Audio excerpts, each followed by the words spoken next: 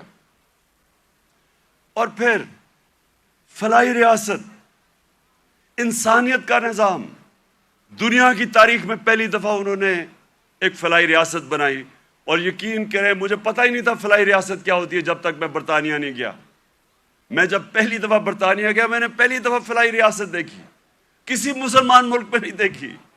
جو انہوں نے مدینہ کی ریاست میں پہلی دفعہ انسانیت کا نظام لے کے آئے تھے کہ کوئی کمزور آدمی، اس کی ریاست نے ذمہ داری لی تھی، غریبوں کی۔ آپ حیران ہوں گے کہ جو پینشنز تھیں، بوڑھوں کی بھی ذمہ داری پہلی دفعہ دنیا کی تاریخ میں مدینہ کی ریاست نے لی تھی، یتیموں کی، معذوروں کی، بیواؤں کی۔ ایسا نظام کبھی پہلے نہیں آیا تھا۔ تو اسٹیٹ نے انسانیت کا نظام لے کے آیا، اور مجھے افسوس سے کہنا پڑتا ہے کہ آج آپ یورپ چلے جائیں، میں نے اسکینڈینیویا جو بہترین، میں سمجھتا ہوں کہ اس نظام کے قریب مدینہ کے ریاض جو میں نے دیکھا ہے وہ ڈنمارک، سویڈن، ناروے۔ آپ وہاں دیکھیں، آپ اپنے پاکستانی رہتے ہیں وہاں، ان سے پوچھے تو صحیح کہ انسانیت کیا ہوتی ہے۔ میں بار بار کہتا ہوں، اپنے جانوروں کا ہمارے سے بہتر دھیان رکھتے ہیں۔ وہ حضرت عمر کا قول تھا کہ اگر کتا بھی بھوکا مرے میری ریاست میں تو میں ذمہ دار ہوں۔ آج ادھر آپ دیکھ لیں، ان کا RSPC ہے، کتے آپ کو سڑکوں پہ نہیں نظر آئیں گے، وہ ان کو ہومز دیتے ہیں، ان کو کھلاتے ہیں پلاتے ہیں۔ یعنی وہ جو ہم نے دنیا میں شروع کیا تھا، جو میرے نبی صلی اللہ علیہ وسلم نے انسانیت کا نظام دنیا میں شروع کیا تھا، وہ آج ان ملکوں میں مل رہے ہیں جو مسلمان نہیں ہیں۔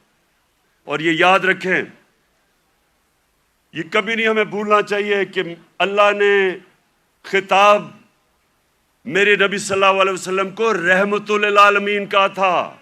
سب انسانوں کے لیے رحمت بن کے آئے تھے، جس طرح میرا رب رب العالمین ہے۔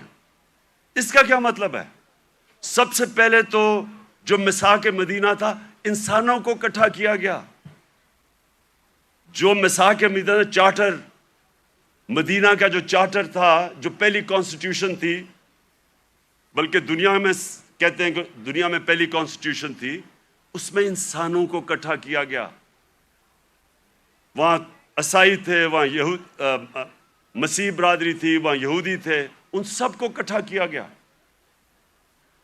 انسانوں کو تقسیم نہیں کیا گیا، اکٹھا کیا گیا۔ تو یہ لیڈر کی نشانی ہوتی ہے کہ لوگوں کو، انسانوں کو اکٹھا کرتا ہے، تقسیم نہیں کرتا۔ لیکن اس کا ایک اور بھی مطلب ہے کہ جو بھی معاشرہ میرے نبی صلی اللہ علیہ وسلم کے احکامات پہ چلے گا، جو بھی ان کی سیرت پہ چلے گا، وہ مسلمان ہیں یا نہیں ہیں، اللہ کی ان کی برکت آ جائے گی ان کے اوپر، کیونکہ وہ رحمت للعالمین تھے۔ اگر صرف ان کی سیرت پہ چل کے مسلمانوں کو ہی فائدہ ہونا تھا تو اللہ ان کو رحمت للعالمین نہ کہتے، رحمت المسلمون ہوتے وہ۔ تو اس لیے آج اگر آپ دیکھتے ہیں ملکوں کی خوشحالی، آپ دیکھیں کہ کتنی طور پہ وہ میرے نبی صلی اللہ علیہ وسلم کی سیرت پہ چل رہے ہیں۔ آپ کو حیران ہوں گے کہ جب ہم نے بھی شروع میں پڑھا، ہم بھی حیران ہوئے۔ میں نے بہت پہلے پڑھا، محمد عبدو بڑا اسکالر تھے، بہت بڑے عالم تھے اسلام کے۔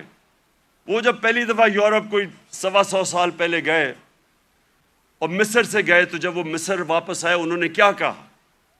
انہوں نے کہا میں یورپ گیا تھا، وہاں مسلمان تو نہیں نظر آئے، لیکن بڑا اسلام نظر آیا۔ اور جب واپس مصر آئے تو کہتے مسلمان تو بہت ہیں، اسلام بہت کم نظر آ رہا ہے۔ تو ہم پاکستانی جدھر آج کھڑے ہیں، ہمارے پاس ایک راستہ ہے، اور میں اس لیے آج میں چاہتا ہوں کہ اس مبارک دن ہم عشق کرتے ہیں اپنے نبی صلی اللہ علیہ وسلم سے، لیکن ہم انہوں نے جو ان کی سیرت پہ عمل نہیں کرتے، اور اس کی وجہ سے ہمارے حالات اچھے نہیں ہیں۔ اور میرا یہ ایمان ہے کہ جب تک ہم وہ جو انہوں نے راستہ بتایا اس پہ نہیں چلیں گے، ہمیں عزت نہیں ملنے لگی۔ پرائم منسٹر باہر جاتا ہے اور بھیک مانگ رہا ہوتا ہے، جی مجھے پیسے دے دو نہیں تو ہمارا ملک تباہ ہو جائے گا۔ سب 22 کروڑ لوگوں کے لیے، ہم سب کے لیے شرمناک ہے کہ وہ ملک جس کا نعرہ تھا پاکستان کا مطلب کیا، لا الہ الا اللہ، یہ بڑا نعرہ ہے، یہ دعویٰ ہے بہت بڑا، یہ اللہ سے وعدہ ہے کہ اللہ تیرے سوا کوئی خدا نہیں ہے۔ وہ آج ایسے پھر رہا ہے دنیا میں، کوئی آتا ہے گورے رنگ کا، کوئی باہر سے آ جاتا ہے، سارے گر جاتے ہیں اس کے سامنے۔ نہ عزت ہے، نہ آزادی ہے۔ جو حکم ملتا ہے کہ اچھا جی روس سے تیل نہیں لینا، ہم نہیں لیتے کیونکہ حکم آیا باہر سے۔ تو میرے پاکستانیوں، ہمیں آج اس مبارک دن پہ اپنے ریفلیکٹ کرنا ہے، غور اور فکر کرنا ہے کہ ہم نے کیسے اس قوم کو اس قوم ادھر پہنچانا ہے جس کے لیے یہ ملک بنا تھا۔ یہ ملک اس لیے نہیں بنا تھا کہ تھوڑے سے لوگ، 1% لوگ امیر ہو جائیں اور پیسے بنائیں اور قانون کے اوپر چلے جائیں اور باقی لوگ ان کی غلامی کریں، اس لیے نہیں ملک بنا تھا۔ ملک بنا تھا، ایک بڑا خواب تھا کہ ہم ان پرنسپلز پہ چلیں گے، اور دنیا کی تاریخ شاہد ہے کہ وہ 10 سالوں کے اندر، 10 سال، زیادہ دیر نہیں، 10 سالوں کے اندر وہ قوم کھڑی ہو گئی تھی۔ پہلے 4-5 سال تو مشکل سے، پہلے 4-5 سال تو امہ سروائیو کر رہی تھی بڑی مشکلوں سے، کبھی جنگ احد، پھر جنگ خندق، بڑی مشکلوں سے امہ نے اپنے آپ کو بچایا، قربانیاں دے کے اپنے آپ کو بچایا۔ اس کے بعد وہ پھر ان کا عروج شروع ہوا۔ قومیں قربانیاں دے کے بنتی ہیں، قومیں بھیک مانگ کے اور قرضے دے کے اور دوسروں کے سامنے ذلیل ہو کے نہیں قومیں بنتی۔ قومیں بنتی ہیں جب، جس طرح دنیا کے عظیم لیڈر نے اپنی مثال دی کہ جب جنگ خندق کے اندر مشکل وقت تھا، کھانا پینا نہیں تھا کیونکہ وہ چاروں طرف مکہ کے وہ کفار نے گھیرا ہوا تھا ان کو، تو لوگوں کو کہا پیٹ ایک پتھر باندھو پیٹ پہ، اپنے پیٹ پہ 2 پتھر باندھے ہوئے تھے۔ لیڈر نے قربانی دے کے اپنی قوم کو کھڑا کیا تھا۔ اور یہ وہ قوم اللہ نے جس کو ہر قسم کی نعمتیں بخشی ہیں، ہمیں 12 موسم، ہر قسم کی، یہاں آپ کو اندازہ ہی نہیں ہے۔ میں تو 3.5 سال میں اقتدار میں پتہ چلا کہ اللہ نے کیا دیا ہے۔ لیکن ہمیں کیریکٹر چاہیے، ایک کیریکٹر چاہیے ایک بڑی قوم بننے کے لیے، جو ہمارے نبی صلی اللہ علیہ وسلم نے ان کو آزاد کیا تھا، ان کا کیریکٹر اٹھایا تھا۔ ایسا کیریکٹر تھا کہ انڈونیشیا اور ملیشیا کے اندر کوئی مسلمان فوج نہیں گئی، صرف مسلمان تاجروں کی وجہ سے، ان کے کیریکٹر کو دیکھ کے لوگ مسلمان ہو گئے۔ حضرت معین الدین چشتی جب راجپوتانہ میں آئے تو وہاں تو کوئی مسلمان ہی نہیں تھا، راجپوتانہ میں تو کوئی مسلمان نہیں تھا۔ جب وہ گئے تو لاکھوں لوگ ان کے جنازے پہ آئے۔ کیریکٹر سے انہوں نے بدلا۔ جو ساری جو 10 سال تھے، 622 اور 632، ٹوٹل لوگ کہتے ہیں جی تلوار سے اسلام پھیلا، جو ٹوٹل جو مسلمان اور جن کا مقابلہ تھا مخالف، جو ٹوٹل لوگ جنگوں میں مرے تھے وہ 1200-1300 تھے۔ 1200-1300 10 سال میں لوگ جنگوں میں مرے تھے۔ فکری انقلاب تھا، ذہن بدل گئے تھے، اور ذہنوں نے انسان کو بڑا انسان بنایا تھا، آزاد ذہنوں نے۔ تو آج میں اس لیے یہ بڑا مبارک دن ہے کہ ہم سب کو آج اپنے ملک کو اٹھانے کے لیے اپنا کیریکٹر غور کرنا چاہیے کہ ہم اپنے آپ کو کیسے بدل سکتے ہیں. نبی کی سیرت پہ چلیں. میں نے رحمت للعالمین اتھارٹی بنائی. مقصد اس کا کیا تھا کہ ہمارے بچوں کو سیرت نبی سے ان کا کیریکٹر مضبوط کریں. یونیورسٹی کالجز کے اندر ڈیبیٹس ہو, سارے ڈسکس کریں. ہمارے انٹلیکٹ, ہماری جو اسکالرز ہیں وہ ڈسکس کریں کہ اللہ نے کیوں ہمیں حکم دیا ہوا ہے کہ نبی کی سنت پہ چلو, ہماری بہتری کے لیے. اور وہ کیا انہوں نے قدم کیا کہہ رہے, کیسے چینجز کیے. ایک ایسے اتنی دنیا میں اتنے تھوڑے وقت, دنیا کی تاریخ میں اتنے تھوڑے وقت کبھی اتنے گریٹ لوگ نہیں آئے. ہر انسان کوئی نہ کچھ بن گیا. اگر یہ مغرب میں ہوتے آج یہ فنومنا, تو ایک کے اوپر کتابیں لکھی جا رہی ہوتی. حضرت خالد بن ولید پہ کتابیں لکھی جا رہی ہوتی, ان کے اوپر ریسرچ ہوتی کہ وہ کیا تھا, کبھی وہ جنگ ہی نہیں ہارے.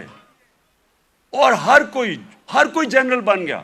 حضرت بلال 2 کیمپینز میں وہ لیڈ کر کے گئے. ایک غلام ایک جنرل بن گیا. اس کے اوپر کبھی کام نہیں کیا, ہمارے اسکالرز نے نہیں کام کیا. رحمت للعالمین اتھارٹی کا مطلب ہی یہ تھا کہ اسکالرشپ آئے اور وہ کام کرے اس پہ, تاکہ اپنے یوتھ کو تو بتائے. کیونکہ اگر آپ نہیں بتائیں گے, ان کے اوپر تو مغربی کلچر کی جلغار ہوئی ہے. موبائل فون سے بچوں کو وہ مٹیریل مل رہا ہے جو انسانی تاریخ میں نہیں بچے اب کو ملا. تو جب تک آپ ان کو سیرت نبی سے ان کو مضبوط نہیں کریں گے, وہ کیسے, یہ جو اتنا آنسلاٹ ہے ایک وہ کلچر کا جو بالکل مختلف ہے ہمارے دین سے, ہماری تاریخ سے, ہمارے کلچر سے, وہ کیسے مقابلہ کریں گے ان کو جب تک ان کو آپ مضبوط نہیں کریں گے. وہاں تو جو کلچر آ رہا ہے ٹیلی فون سے, میں ابھی آپ کو بتا دیتا ہوں, وہ یہ کہہ رہا ہے کیونکہ ٹیکنالوجیکلی وہ اتنے آگے نکل گئے ہیں, اس کا مطلب ہر چیز میں وہ آگے ہیں, اس کا مطلب ہمارا دین بھی آؤٹ ڈیٹ ہو چکا ہے, ہمارا کلچر بھی آؤٹ ڈیٹ ہو چکا ہے. تو بیچارے ان کو کاپی کرنا شروع کر دیتے ہیں بچے. اور غلطی ہماری ہے کیونکہ ہم ان کو بتا ہی نہیں سکے کہ دوسرا ہمارا ہے کیا, جو علامہ اقبال کوشش کرتے رہے. تو یہ رحمت للعالمین اتھارٹی کا مقصد ہی یہ تھا کہ ہم ابھی سے اپنے بچے, کالج اسٹوڈنٹس, یوتھ, ان کو تیار کریں کہ 21ویں صدی میں آپ نے کیسے آپ نے فیس کرنا دنیا کو. ماں خاص طور پہ ماؤں کے اوپر جو اب پریشر ہے, مجھے تو پتہ ہے کیا پریشر پڑا ہوا ہے یہ موبائل فون کی وجہ سے, جو بچوں کے لیے اب آ گیا. تو اس لیے میں آج اس دن پہ اپنی ساری یوتھ کو کہتا ہوں کہ اگر ابھی تک ہمارے ایجوکیشن سسٹم آپ کو تعلیم نہیں دے سکا جو آپ کو ملنی چاہیے, اور انشاءاللہ ہم جب بھی واپس آئیں گے اور اللہ نے جب کیا تو رحمت للعالمین اتھارٹی کو ریوائیو کریں گے, اسکالرشپ ریوائیو کریں گے, بچوں کو تیار کریں گے. اور میں یہ چاہتا ہوں, دیکھیں آخری بات میری جو آخری بات ہے وہ یہ سن لیں. یہ تو اللہ کا سب سے بڑا تحفہ ہے کہ وہ کسی کو ایمان دیتا ہے یا نہیں دیتا. کوئی کسی کو زبردستی دین میں نہیں لا سکتا. لیکن ہمارا فرض یہ ہے کہ کم از کم ہم اپنی یوتھ اور بچوں کو ان کی فاؤنڈیشن تو بنا دیں, ان کی بنیاد تو رکھ دیں, ان کو بتا تو دیں کہ آپ کا دین, اور خاص طور پہ شروع ہمیشہ سیرت نبی سے کریں, اس کے بعد قرآن کی تعلیم دیں. سیرت نبی ایک ایسی چیز ہے جو میں اپنے آپ سے کہہ رہا ہوں کہ میری تو پہلے مجھے نبی کی سیرت میں نے پڑھی اور سمجھی, ان کی تاریخ, ان کی زندگی, پھر مجھے قرآن کی سمجھ آئی. اس سے پہلے مجھے قرآن کی سمجھ ہی نہیں آتی تھی. تو جب تک مجھے سیرت نہیں پڑھی پھر مجھے سمجھ آنی شروع ہوئی. تو دونوں پڑھانی چاہیے, لیکن ابھی سے ہی ہمیں میں اپنے یوتھ کو اب کہتا ہوں کہ کتابیں پڑھیں, نبی صلی اللہ علیہ وسلم کی زندگی پڑھیں, سمجھیں کہ وہ دنیا میں کیا ہوا تھا. کبھی دنیا کی تاریخ میں ایسا فنومنا نہیں آیا, اور اس کے بعد جو پھر اللہ آپ کو ہدایت کرتا ہے نہیں وہ آپ کی قسمت ہے، لیکن کم از کم اس سے آپ تیار ہو جائیں گے دنیا 21ویں صدی کا مقابلہ کرنے کے لیے. بہت بہت شکریہ.